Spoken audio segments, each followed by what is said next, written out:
हामी चाहिँ आज पुलुङदुङ जाँदै गरेको हाम्रो नानीलाई हेल्प गर्नु गाडी भत्क्यो बाटोमा हो अन्त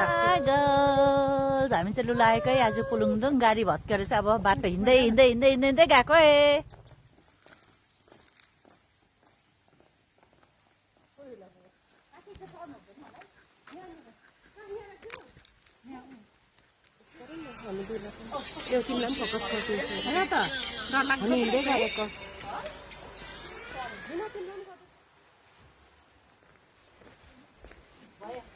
नानीको घरमा आएको छौँ हामी स्कुलको नानीको कुन्जु डुक्पाको घरमा उहाँ चाहिँ बडा हुनुहुन्छ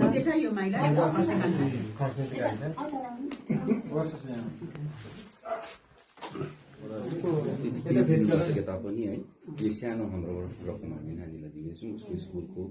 अथवा केही चाहेको खण्डमा तपाईँहरूले उहाँलाई यो